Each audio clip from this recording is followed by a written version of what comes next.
Shalom Bapak Ibu Saudara yang terkasih di dalam Kristus. Berjumpa kembali bersama saya Agus Perasim di webinar Revival Total Ministry bulan Mei yang kedua tahun 2022 ini. Terima kasih buat tim worship, Nico, Billy, dan kawan-kawan semuanya yang telah membawa kita masuk di dalam hadirat Tuhan. Kita akan melanjutkan tema kita hari ini, apa yang sudah dibahas oleh Bapak Gideon 2 minggu yang lalu, yaitu tentang kerendahan hati. Saya bawa Bapak Ibu Saudara sekalian, minggu ini kita membahas tentang humble yourself, atau dengan kata lain, rendahkan dirimu. Saudara, seperti yang Pak Gideon 2 minggu lalu ajarkan kepada kita, ada beberapa poin. Saya sedikit ulang, ada poin-poin penting. Yang pertama adalah orang yang rendah hati adalah orang yang berintegritas. Poin yang kedua, kerendahan hati mengarahkan kita untuk menyadari bahwa kita tidak berarti tanpa Tuhan. Dan yang ketiga adalah kerendahan hati ialah ibu dari semua sifat yang baik. Saya sangat setuju dengan hal ini saudara, kalau kita bicara tentang kerendahan hati, ini merupakan satu jangkar, merupakan satu dasar untuk boleh kita memiliki kepribadian yang betul-betul murni. Oleh sebab itu, ketika kita bicara tentang kerendahan hati, itu adalah basic, itu adalah dasar sesuatu yang harus dimiliki oleh orang percaya. Amin. Hari ini saya akan menyambung satu tema yang sudah dibawakan oleh Pak Gideon Arifin 2 minggu yang lalu. Dan seperti tadi saya bilang, tema saya kali ini membahas tentang rendahkan dirimu. Saya akan mulai dari kisah ini, saudara. Filipi pasal yang kedua, ayat 5 sampai ke 8. Saya akan bacakan buat saudara semuanya, ayat ke-5, dan izinkan saya mengambil dari terjemahan Indonesia sederhana. Jadi hendaklah kita masing-masing mengikuti sikap Kristus. Biarpun Yesus mempunyai semua sifat Allah, tetapi dia tidak pernah berpikir bahwa kedudukannya sebagai Allah adalah sesuatu yang harus tetap dipertahankannya. Ayat yang ketujuh, tetapi dia merendahkan dirinya dan meninggalkan semuanya. Lalu dia mengambil kedudukan yang paling hina sebagai hamba untuk melayani kita dan datang ke dunia ini sebagai manusia biasa. Dan dalam keadaan sebagai manusia, dia lebih lagi merendahkan dirinya untuk taat kepada kehendak Allah, sehingga dia menyerahkan tubuhnya sampai mati, bahkan sampai mati disalibkan. Saya ajak Bapak Ibu Saudara untuk sekali lagi berdoa. Bapa, terima kasih untuk hadirat-Mu yang boleh turun atas setiap kami. Hadirat-Mu yang menguasai hati kami. Hadirat surga yang boleh turun di tempat di mana saat ini kami berada. Atmosfer surga boleh kami rasakan. Dan terima kasih Roh Kudus yang menolong setiap kami untuk membantu membuat hati kami menangkap kebenaran yang berasal daripada-Mu. Biarlah Engkau Roh Kudus yang menjamah, Engkau yang melawat setiap kami, sehingga kami menangkap apa yang menjadi isi hati-Mu dan bahasakan dengan sederhana. Di dalam nama Tuhan Yesus, kami mau siap diajar. Haleluya. Amin. Nah, saudara, ketika kita bicara tentang merendahkan diri, kita belajar dari sumbernya, yaitu siapa? Yesus. Kita bicara kerendahan hati, itu merupakan sebuah keputusan, saudara.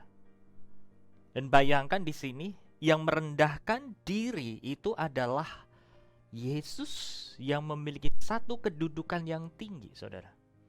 Kalau kita bicara merendahkan diri dari posisi yang rendah, kurang ada nilainya. Tapi ketika kita bicara merendahkan diri dari posisi yang atas, posisi yang tinggi, ketika dia betul-betul mau merendahkan diri, itu adalah sebuah keputusan yang besar. Dan nilai kerendahan hati itu betul-betul sangat mahal di sana. So, saudara, Ketika kita bicara tentang humble yourself, ketika kita bicara merendahkan diri, saudara, itu berbeda dengan rendah hati. Setuju dengan saya? Jadi merendahkan diri itu berbeda dengan rendah diri. Oke?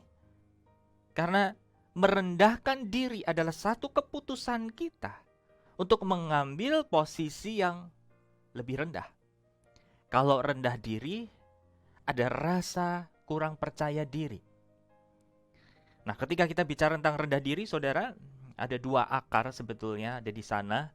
Yang pertama karena memang self-image atau gambar diri yang mungkin belum terpulihkan, sehingga dia malu, dia nggak punya satu mentalitas, nggak punya rasa aman, sehingga dia mau ngomong atau menyampaikan sesuatu, dia takut.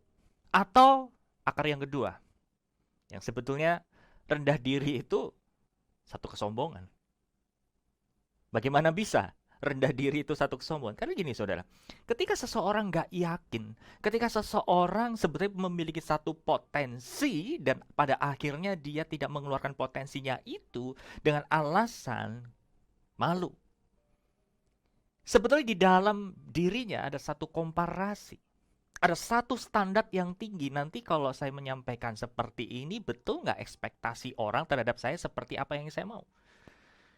Nah, ketika kita tidak merasa aman, ketika kita merasa kurang secure, kurang aman untuk menyampaikan hal itu, saudara. Sebenarnya kita punya satu standarisasi yang tinggi, tapi kita malu mempraktekannya dan akhirnya orang menilai tidak sesuai ekspektasi kita. Oleh sebab itu, tadi saya katakan, saudara, sebetulnya rendah diri salah satunya akarnya kesombongan juga. Oke, tapi saya tidak akan membahas hal itu panjang-panjang. Nah, kembali lagi saudara, kita belajar dari Filipi pasal kedua ayat 5 sampai ke 8 tadi saudara. Nah, apa yang terdapat di dalam Kristus? Apa yang Tuhan Yesus lakukan saudara? Saya catat di sini, apa yang Tuhan Yesus miliki? Yaitu tidak lain dan tidak bukan adalah kedudukan yang tinggi, yaitu sebagai Allah. Ya. Kemudian apa yang dia lepaskan, saudara, yaitu kealahannya itu sendiri. Dia rela mengambil posisi yang terendah, yaitu sebagai hamba atau pelayan. Bahkan dia mau taat sama Bapa untuk rela mati di kayu salib. Itu tadi saya bilang, saudara, ketika kita merendahkan diri dari posisi yang tinggi, kemudian mengambil posisi yang rendah, kita bisa melihat kerendahan hati pribadi tersebut. Tapi berbeda kalau seseorang itu tidak memiliki satu kedudukan, satu posisi, lalu mau merendahkan diri, ya memang karena sudah rendah. Nah, poin saya, saudara, ya. Nah, berikutnya, sebetulnya apa yang dimaksud dengan merendahkan diri itu, saudara? Merendahkan diri itu menurut saya tidak merasa memiliki. Merendahkan diri itu mengalahkan diri kita sendiri, saudara. Dan merendahkan diri itu tentunya menyalipkan daging kita atau menyangkal diri kita, saudara. Saya punya satu gambar. Nah, coba tebak. Menurut saudara, siapa yang kaya? Gambar satu, yang foto di atas sport car. Saya sengaja menutup matanya, saudara, karena gimana pun juga saya hamba Tuhan. Kita semua anak-anak Allah tidak boleh membunuh karakter seseorang, walaupun mungkin ya Anda tahu sebenarnya ini siapa, seperti itu ya. Saya sih berdoa supaya orang ini betul-betul ketika di penjara kena hukuman, dia ketemu sama Tuhan Yesus. Amin. So, kembali lagi. Menurut saudara, siapa yang kelihatan kaya? Ada seseorang yang pegang handphone, dia pakai celana pendek, pakai celana olahraga, kalau saya tidak salah itu, kemudian pakai kaos oblong. Sederhana sekali, hai. Sedangkan yang satu jelas-jelas dia foto di atas sport car-nya. Kalau secara kasat mata saudara, mungkin kita bisa menilai bahwa yang kaya tentu yang ada mobil sportnya, betul tidak? Ya, tapi sebenarnya siapa sih yang pakai celana pendek ini saudara? Dia adalah Mark Zuckerberg, ya. Dia adalah pemilik Meta, yaitu satu induk perusahaan yang bawahnya punya WhatsApp seperti Bapak Ibu Saudara punya, kemudian Facebook, Instagram, dan punya perusahaan-perusahaan anak lainnya Saudara. Tentu kalau kita lihat kekayaannya, mungkin kita nggak bisa hitung, betul tidak ya? Nah, sering sekali Saudara, manusia menampilkan statusnya, menampilkan derajatnya, menampilkan display kehidupannya. Tujuannya apa? Supaya menunjukkan ini loh aku, ini loh saya. Mungkin buat saudara yang pengen ditampilkan bukan soal masalah harta, tetapi mungkin knowledge, mungkin satu pengetahuan, mungkin iman bahkan, atau bahkan pengajaran yang ada, bahkan karunia saudara. Ya, tapi pada intinya saudara, ketika kita bicara rendahkan diri kita, merendahkan diri kita, itu bukan bicara tentang apa yang kita punya, saudara. Seperti tadi saya katakan slide sebelumnya, saya minta ditampilkan slide sebelumnya, oke?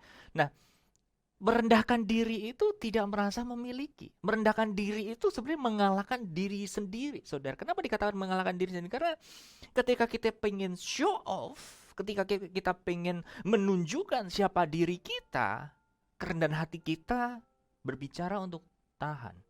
Nggak perlu dibuktikan, nggak perlu ditunjukkan, nggak perlu didisplay. Seperti itu saudara. Merendahkan diri sama dengan menyangkal diri saudara, karena tidak mengakui eksistensi kita. Amin. Oke, saya bisa lanjut ke slide berikutnya.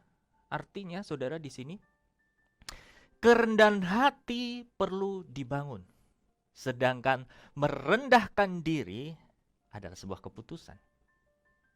Setuju dengan saya saudara? Kerendahan hati itu tidak bisa dibuat-buat. Awal-awal mungkin iya, karena kita memutuskan untuk memilih rendah hati. Kita mungkin struggling, kita mungkin bergumul dulu saudara sama hati kita. Tetapi ketika kita terus bangun kerendahan hati itu, maka itu menjadi satu lifestyle kita. Nah, sedangkan merendahkan diri adalah satu keputusan. Ketika Tuhan Yesus diutus oleh Bapa turun ke muka bumi, dia mengambil rupa seorang hamba, itu adalah keputusan.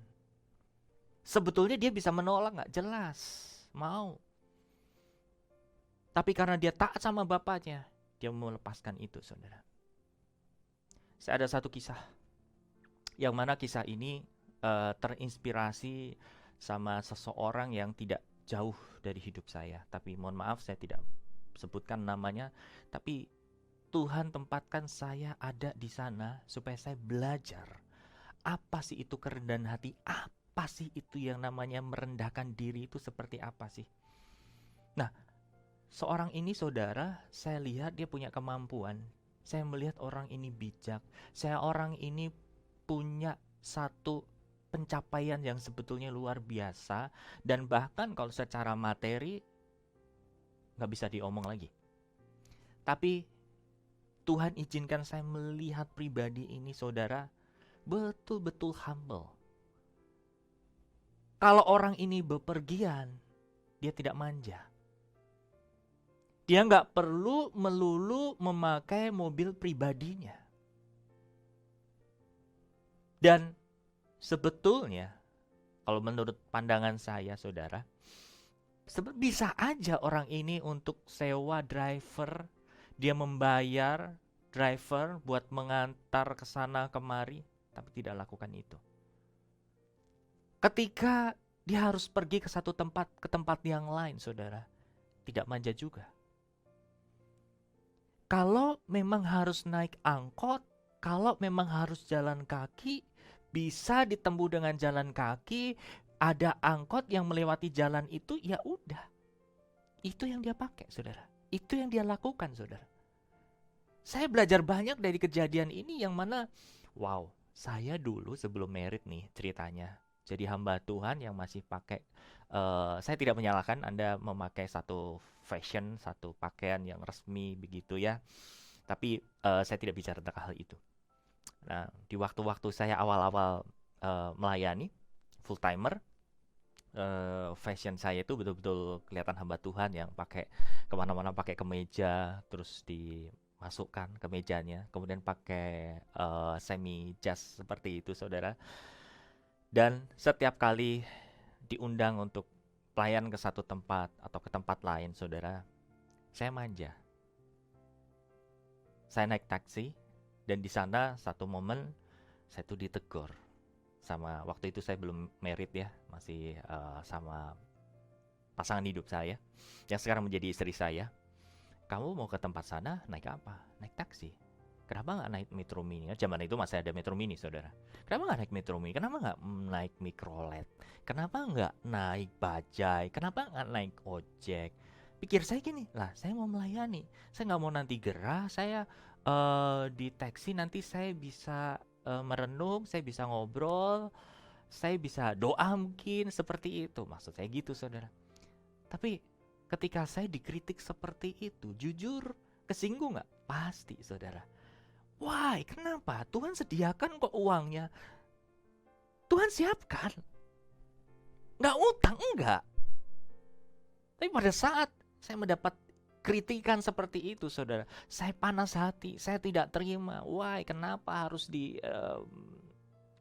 kurang-kurangi? Kenapa harus dikebiri berkat Tuhan? Maksud saya seperti itu, saudara. Tapi ternyata Roh Kudus berkata lain. Roh Kudus bilang, belajar rendahkan dirimu, belajar kerendahan hati. Ya udah, akhirnya saudara, saya melepaskan kenyamanan itu. Kalau memang tempatnya bisa ditempuh dengan ojek ya ngojek, bisa ditempuh dengan angkot ya angkot, bisa ditempuh dengan Metro Mini ya Metro Mini, bisa ditempuh dengan bajai ya bajai, atau memang kalau nggak bisa ditempuh dengan itu semua, oke, naik taksi gitu. Tapi pada intinya saya belajar di sini menanggalkan kenyamanan, menanggalkan standar. Menjadi seorang hamba Tuhan harus ini, harus itu, saudara. Nah, itu tadi. Saya terinspirasi sama pribadi yang betul-betul saya lihat dengan mata kepala, bukan hanya sekali dua kali, saudara. Ini betul-betul punya nilai kehidupan yang dia mempunyai sesuatu, dia punya materi, dia punya kapasitas untuk hidup lebih nyaman, tapi dia tidak pakai. Saya belajar dari sana. Nah, itu semua, saudara, tidak ada apa-apanya kalau dibanding dengan Tuhan Yesus. Amin. Dia punya posisi kealahan, dia punya kedudukan yang tinggi. Tapi dia rela untuk menjadi sama, serupa, seperti ciptaannya, saudara. Agar apa? Tujuannya kita bisa mengenal dia dan kita bisa belajar tentang kerendahan hati. Sama seperti tadi dikatakan di dalam Filipi pasal yang kedua ayat ke-5 sampai ke-8. Oke, kita mundur sedikit, saudara. Ya, Filipi 2 ayat 5 sampai 8. Dikatakan ayat 5 begini ya. Hendaklah kita masing-masing mengikuti sikap Kristus Yesus, biarpun yang mempunyai semua sifat Allah, tetapi dia tidak pernah berpikir bahwa kedudukannya sebagai Allah adalah sesuatu yang harus tetap dipertahankannya, saudara. Kalau terjemahan di TB, di terjemahan baru Indonesia, saudara, di situ dikatakan, hendaklah engkau sepikir sehati, sepikir seperasaan dengan Kristus. Dikatakan seperti itu. Nah, pertanyaannya begini, saudara, yang sepikir seperasaan itu apanya? Yaitu merendahkan dirinya ini loh. Amin. Oke, kita lanjut ke slide berikutnya, saudara. Yang pertama, saya mau bicara tentang hal ini, saudara. Saya menemukan satu gambar yang penuh makna menurut saya. Saya awali dari sini dulu. Hamba yang tidak berguna. Saya ambil dari Lukas pasal yang ke-17 ayat yang ke-10. Dikatakan demikian. Demikian jugalah kamu apabila kamu telah melakukan segala sesuatu yang ditugaskan kepadamu, hendaklah kamu berkata, kami adalah hamba-hamba yang tidak berguna. Kami hanya melakukan apa yang kami harus lakukan. Saudara, saya akan mengajak Anda untuk membaca terjemahan di terjemahan Indonesia sederhananya. Dikatakan apa coba? Lukas 17 ayat 10 di sini. Hendaklah kamu masing-masing juga seperti itu. Ketika kamu sudah melakukan semua yang diperintahkan Allah kepadamu, hendaklah kamu berkata, saya hanyalah budak biasa saja, yang hanya melakukan apa yang sudah menjadi tugas saya. Saudara, perhatikan di sini. Apa sih yang dibanggakan oleh budak itu, saudara? Apa coba? Kalau budak zaman dulu, hamba zaman dulu itu, saudara, yang dia banggakan tuh hampir nggak ada. Gaji, pendapatan, no, enggak. Dulu zaman di Alkitab, saudara, namanya budak itu ya udah, budak itu kayak barang saja yang dimiliki, ya udah, yang penting dikasih makan, boro-boro dikasih makan, bersyukur, saudara. Bahkan anak cucunya itu kepunyaan si empunya, si tuanya loh. Jadi nggak berpikir digaji berapa, saudara. Budak itu hanya satu aja di dalam benaknya. Aku melakukan tugas apa yang Tuanku mau. Ketika Tuanku senang, ketika Tuanku memuji aku, more than enough. Itu lebih dari cukup. Bisa nangkep esensinya, saudara. Saya teringat khotbah Pak Andreas berapa tahun yang lalu, saudara. Judulnya kalau saya tidak salah ingat tentang hamba, menjadi hamba yang tidak berguna. Apa artinya menjadi hamba yang tidak berguna? Ini adalah satu sikap hati, saudara. Yang mana ketika kita melakukan kehendak Tuhan, kita melakukan pekerjaan Tuhan, saudara, kita nggak berharap apa-apa. Selain apa, saudara? Selain fokus kepada tugas yang dipercayakan kepada hamba ini, saudara.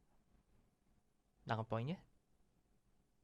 So, kalau Bapak Ibu Saudara mau belajar tentang merendahkan diri, mulai miliki sikap hamba ini tadi, saudara. Bahkan kalau agak sedikit kasar saya bilang, saudara, miliki mentalitas atau sikap hati budak di dalam hati kita untuk taat kepada Tuhan. Bukan mentalitas kita memiliki iman anak Allah, bukan itu maksudnya. Beda cerita, saudara. Saya tidak membawa Anda untuk turun ke bawah posisinya, tapi ini bicara tentang kerendahan hati, oke? Setuju? Nah, so, ketika kita bicara tentang merendahkan diri, saudara, bisa nggak kita memiliki satu prinsip seperti hamba yang nggak berguna ini tadi? Dia hanya fokus kepada apa yang tuannya percayakan. Ketika kita sudah melakukan fokus, titik, saudara. Nggak ada harap banyak untuk dapat satu posisi yang tertinggi, atau bahkan dapat salary, dapat gaji, dapat upah, dapat PK mungkin. No, enggak. Kebanggaannya, kesukaannya di dalam hatinya adalah oke, semua sudah selesai aku lakukan. Bersyukurnya hari ini. Selesai sampai di situ, saudara. Amin. Nah, yang kedua. Sebelum yang kedua, saudara. Ada satu poin yang saya mau sampaikan di sini.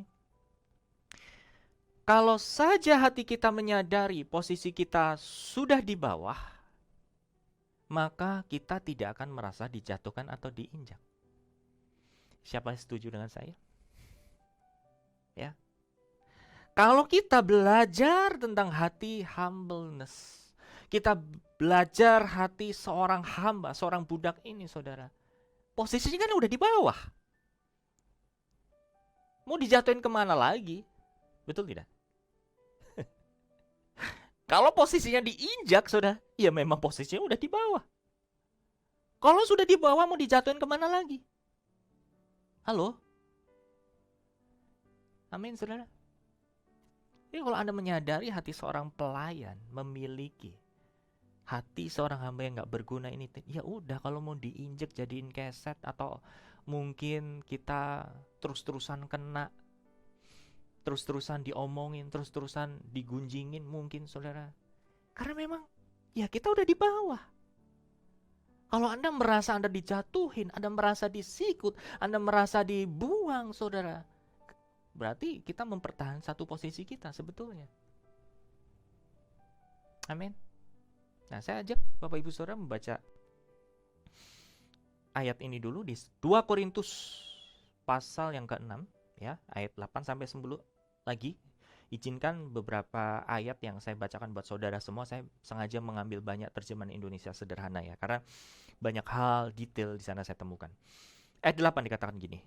Karena dalam pelayanan kami ada orang yang menghargai kami, tetapi ada juga yang menghina kami. Perhatikan ya, pelayan Tuhan, halo, dimanapun Anda berada, sering kita mengalami ini juga ya. Kadang di satu tempat Anda nanti Anda dihargai, tapi di tempat yang lain dapat hinaan juga. Kemudian ada yang memuji kami, tetapi ada juga yang menjatuhkan nama baik kami. Biarpun begitu, kami terus mengajarkan yang benar, namun masih tetap ada yang mengata-ngatai kami sebagai pembohong. Ada yang relate? Kayaknya saya banget tuh. Saya sudah memberi yang terbaik, tetap aja diomongin. Tapi saya mau bilang gini saudara, kalau lagi-lagi ya, kalau posisi kita udah di bawah, udah di dasar saudara, seharusnya itu nggak jadi masalah. Amin saudara. Jadi walaupun kita dijatuhkan nama baik kita, walaupun diomongin segala macam, perhatikan Paulus mengajarkan, biarpun begitu kami terus mengajarkan yang benar. Pegang saudara. Kalau kita sampai reaktif, itu tandanya apa? Ada satu kesombongan, ada satu kedudukan yang kita sebenarnya enggan meninggalkan itu. Dan ketika kita kesana kemari akhirnya ngomongin hal responnya atau reaksi hati kita, saudara, sebenarnya kita sedang terluka. Tangkap di sini, saudara. Ketika Anda punya hati seorang hamba, saudara, Anda diinjak, Anda jadi kaset, ya udah, tetap fokus kepada yang benar, tetap fokus kepada yang murni, gak usah peduliin. Nah, ayat yang ke-9, saudara, dikatakan begini. Walaupun kami sudah dikenal, kami diperlakukan seperti orang yang belum pernah dikenal. Sepertinya kami sudah mati, tetapi lihatlah, kami masih tetap hidup. Kami sering dihukum dengan cara dipukuli, tetapi tidak mati. Ayat 10 dikatakan, biarpun kami sering mengalami kesedihan, tetapi kami tetap bersukacita. Kami sangat miskin, tetapi sebenarnya pelayanan kami membuat orang menjadi kaya secara rohani. Kami tidak mempunyai apa-apa, tetapi sebenarnya kami mempunyai segala sesuatu. Saya berdoa saudara, ayat ini menjadi penghiburan buat saudara sekalian semua. Amin. Kayaknya Anda sudah banyak usaha, kayaknya Anda sudah banyak berkorban, gak ada yang lihat, gak ada yang menilai, bahkan gak ada yang memuji, atau bahkan sering kena kata-kata yang negatif dan Anda dengar. Saya mau bilang, yang saudara alami hari ini, bukan saudara saja yang mengalami, tapi di Alkitab, para rasul itu sudah mengalaminya, saudara. So, kita semua tos. Amin. Saya mau ajak saudara semua untuk jabat tangan. Selamat Anda jadi pelayan. Selamat Anda jadi budak. Sekali lagi, ini bukan budak secara mentalitas kita sebagai anak Allah. Bukan saudara. Tapi hati yang benar-benar mau mendarat. Hati yang benar-benar mau rendahkan diri. Amin.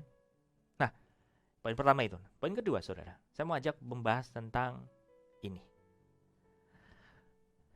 Saya tidak bercerita tentang anak ini. Kalau boleh saya kenalkan, ini namanya Naomi. Anak kecil ini saudara. Tahun 2020 Tuhan izinkan saya pelayanan ke Medan beserta tim. Dia adalah satu anak yang dititipkan di Yayasan SOS di Medan. Waktu bertemu dengan saya masih berapa tahun ya, 1 tahun atau 1 tahun lebih, saya kurang tahu pasti. Nah kemudian baru-baru ini, mungkin beberapa minggu lalu saudara, tahun 2022 ini, saya ketemu anak ini lagi. Saya kaget, saya heran saudara, dia sudah gede. Dan saya dipanggil ayah. Saya dipanggil papa oleh anak ini. Duh, hati saya meleleh sekali, saudara. Again, saya nggak ngomong soal masalah ini. Tapi ceritanya ketika saya mau mencari seorang ayah sama anak, saya cari di internet di mana-mana, kok nggak relate ya gitu ya. Terus saya inget, lah, saya kan punya gambar ini. Ya udah, makanya saya tampilkan buat Anda. Tapi bukan itu yang mau saya sampaikan, saudara. Yang mau saya bicarakan buat saudara adalah ini. Posisi kita sebagai anak itu tidak pernah bergeser saat Anda mengambil posisi yang terendah sekalipun. Amin, saudara. Saya ulangi sekali lagi. Posisi kita sebagai anak Allah tidak pernah bergeser kalau kita mengambil posisi terendah. Gambarnya gini, saudara. Seorang gembala di satu gereja, seorang pastor, seorang pendeta, saudara. Dia biasanya bicara di mimbar.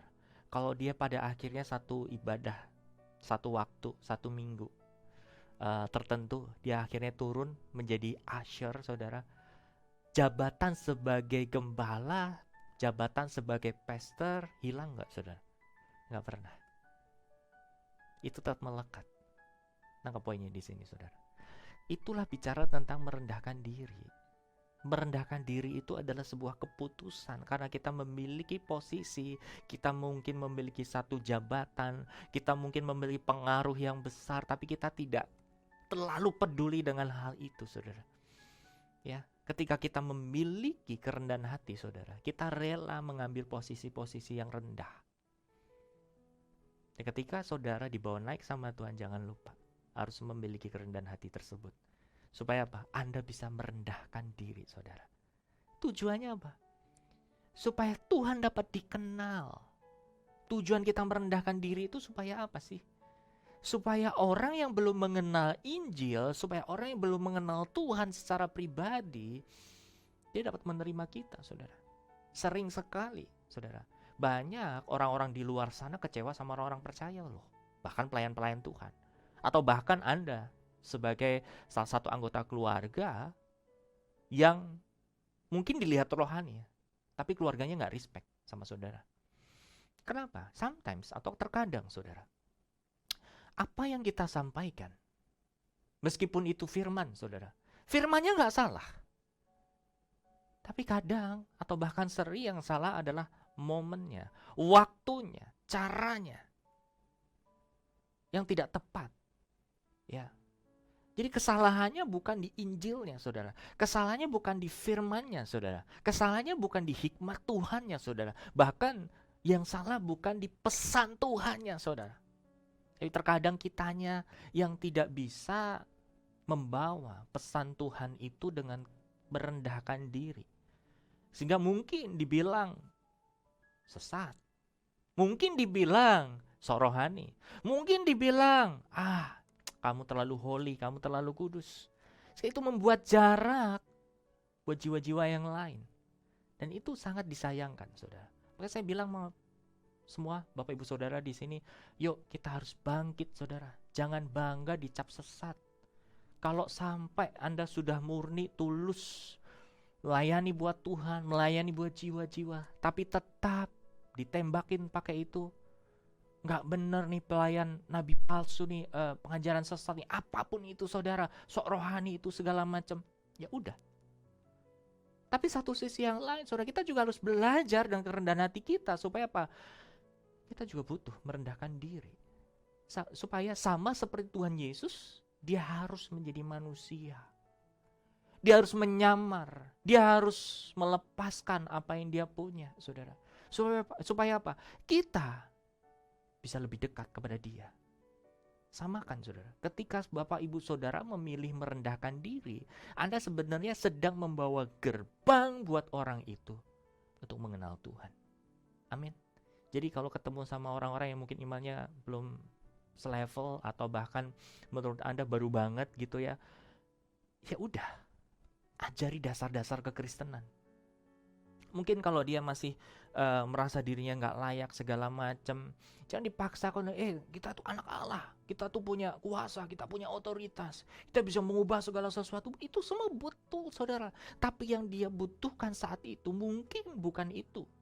Yang dia butuhkan adalah apa, saudara? Perasaan menjadi anak dulu. dia dikasihi dulu. Maybe. Amin. Sering sekali kita datang sama orang pengen membawa sesuatu yang bernilai tinggi kepada orang yang mungkin dia tuh sebenarnya butuhnya minum, bukan butuh makan. Atau bahkan sebaliknya, saudara. Kita berjumpa dengan orang lain butuhnya makan, tapi kita bawa minum. Nggak nyambung. Atau bahkan orang itu nggak doyan makanan pedas, kita bawain makanan kesukaan kita. Akhirnya apa? Ditolak.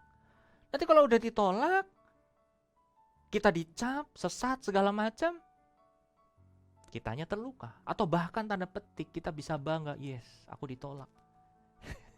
Padahal ada kesalahan di sana, saudara. Kuncinya di mana? Rendahkan diri kita, saudara. Ketika kita mengambil posisi yang rendah, status anak Allah itu tidak bergeser dari Anda. Amin. Nah, saya ambil dari Roma pasal yang ke-8 ayat 37. Lagi, ini terjemahan Indonesia sederhana. Tetapi dalam semua hal, kita mendapat kemenangan yang sempurna melalui Kristus, yang sudah menyatakan kasih-Nya yang luar biasa kepada kita. Ayat 38-39. Karena saya yakin bahwa semua yang memusuhi kita tidak bisa menghentikan kasih-Nya kepada kita, baik yang menyakiti kita selama masih hidup maupun yang membunuh kita. Next. Baik para malaikat maupun semua roh jahat tidak mampu mencegah Allah supaya tidak mengasihi kita lagi. Dan kita tidak perlu takut lagi terhadap tuduhan atau ancaman. Baik tuduhan atau ancaman pada zaman sekarang maupun yang akan datang. Atau dari atau dari penguasa gelap. Karena semua ciptaan Allah, baik kuasa yang ada di langit, yang paling tinggi maupun di bagian bumi yang paling rendah, tidak ada yang bisa menghentikan kasih Allah kepada kita, yaitu kasih yang kita dapat karena kita sudah bersatu dengan Tuhan kita Kristus Yesus, saudara. Ini dicontohkan sangat jelas dalam kehidupan Tuhan Yesus. Ketika dia melakukan kehendak Bapaknya, dia harus turun menjadi manusia, bahkan mengambil kedudukan yang paling rendah, yaitu menjadi seorang hamba. Posisi anak Allahnya, status anak Allahnya nggak pernah hilang, saudara. Amin. Nah, sama seperti kita. Ketika saudara harus mengambil satu posisi rendah, jangan malu. Jangan takut reputasi Anda akan turun. Jangan takut, jangan. Wah, kita ini hamba Tuhan, nanti gimana, nanti dicap begini, wah begini dan lain sebagainya. No. Justru saudara, orang-orang di sekeliling kita, jiwa-jiwa yang belum mengenal Tuhan itu butuh itu. Supaya apa? Dia menjamah kehidupan Tuhan dalam kehidupan saudara semua, amin. Supaya kekristenan tidak dicap sebagai kesombongan rohani, saudara.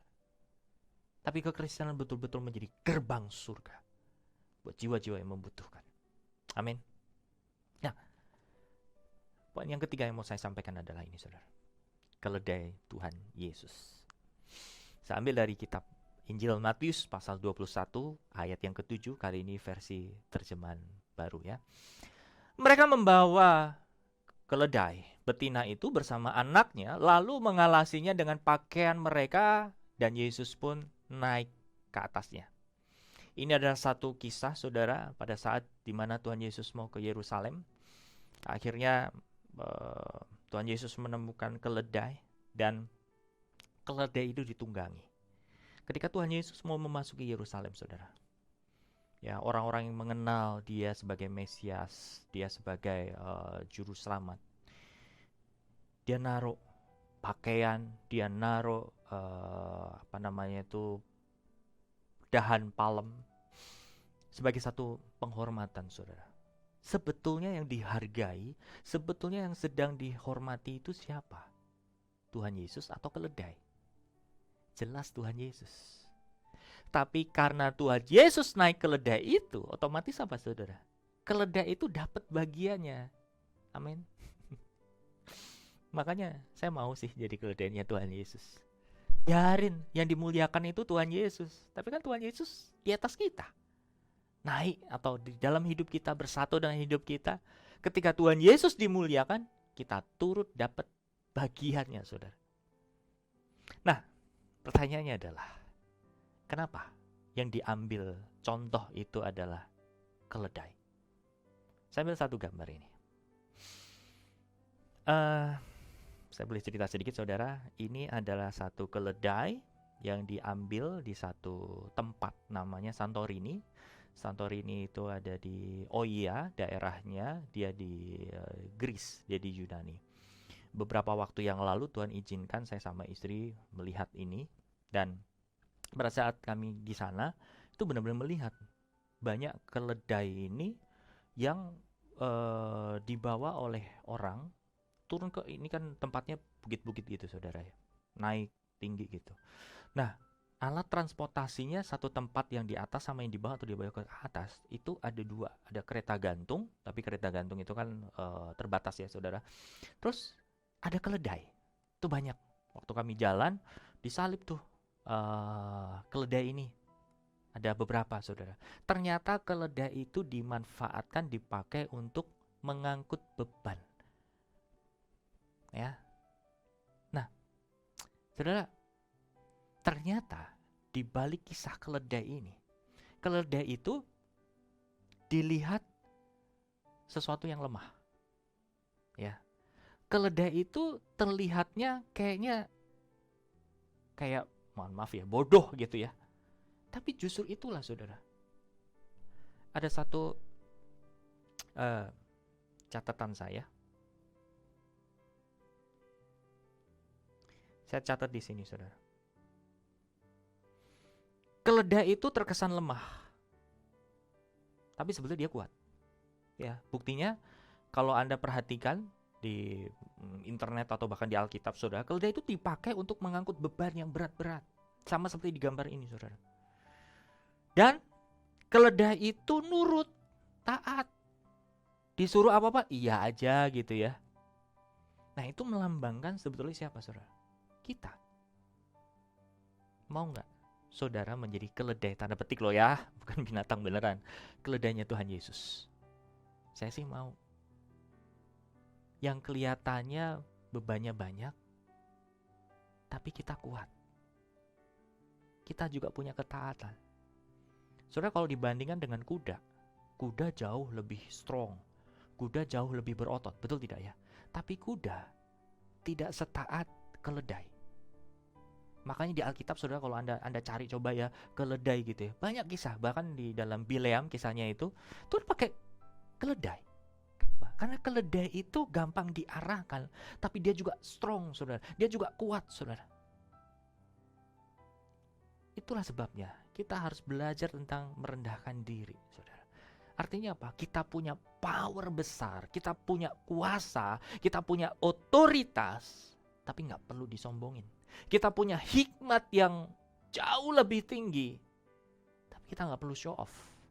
Kita punya iman yang besar, tapi kita juga nggak pamer-pamer.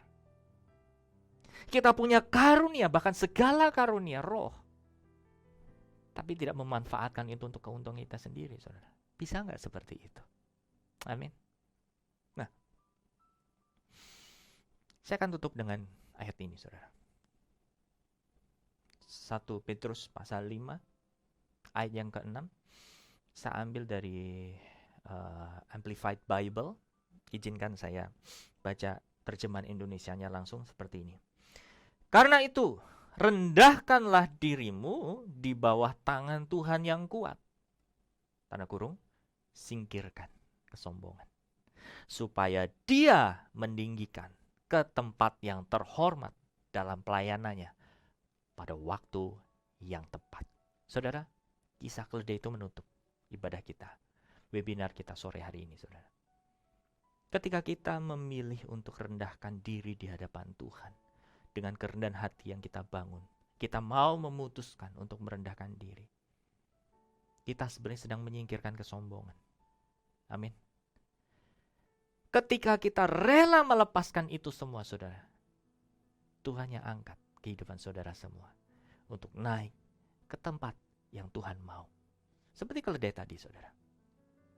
Dia dibawa tempat yang terhormat, di mana Tuhan berada, Tuhan dipermuliakan. Disitulah kita juga mendapat bagiannya, saudara. bukan mencuri, bukan.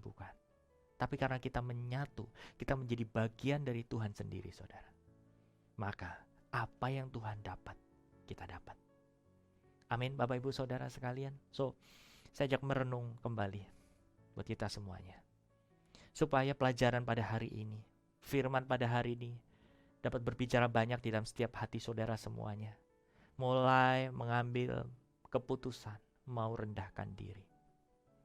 Karena ingat, Tuhan Yesus sudah meneladani itu, saudara. Dan ingat, kita hamba yang gak berguna. Fokus kita bukanlah sebuah materi. Fokus kita bukanlah sebuah jabatan. No. Fokus kita adalah apa? Menyelesaikan pekerjaan itu sendiri, saudara. Yang kedua tadi, saudara. Apapun yang kita ambil, serendah-rendah apapun itu, gak akan menghapus posisi Anda sebagai anak Allah. Dan yang ketiga, yang terakhir yang saya bahas tadi, saudara, kita menjadi keledainya Tuhan Yesus. Ya walaupun mungkin kelihatannya lebih bagusan kuda juga, tapi keledai lebih kuat, menanggung beban yang ada, dan dia jauh lebih taat, saudara. Sehingga apa yang terjadi? Tuhan angkat saudara semua di waktunya yang tepat. Sehingga ketika pengangkatan itu terjadi, saudara, dalam posisi saudara saat ini apapun juga, Anda tidak mudah jatuh karena kesombongan. Tuhan Yesus memberkati. Saya ajak Bapak Ibu Saudara untuk berdoa untuk sehati. Bapak, terima kasih untuk firman-Mu pada sore hari ini. Kami mau memutuskan, kami mau rendahkan diri di hadapan-Mu. Ketika kami merendahkan diri di hadapan-Mu, Bapak, kami percaya posisi kami sebagai anak tidak pernah terlepas. Kuasa, otoritas yang Kau berikan gak pernah luntur juga. Tapi biarkan keputusan kami ini yang mau merendahkan diri di hadapan-Mu boleh menjadi gerbang buat jiwa-jiwa mengenal Engkau dan dilawat dengan kebenaran firman-Mu. Di dalam nama Tuhan Yesus, kami juga berkati setiap firman yang sudah kami dengar, dan biarlah firman itu betul-betul bertumbuh, berakar, dan berbuah lebat buat kerajaan surga. Terima kasih Bapa, dipermuliakanlah nama-Mu, datanglah kerajaan-Mu, jadilah kehendak-Mu di bumi seperti di surga. Dalam nama Tuhan Yesus, kami sudah berdoa dan mengucap syukur. Haleluya. Amin. Tuhan Yesus memberkati.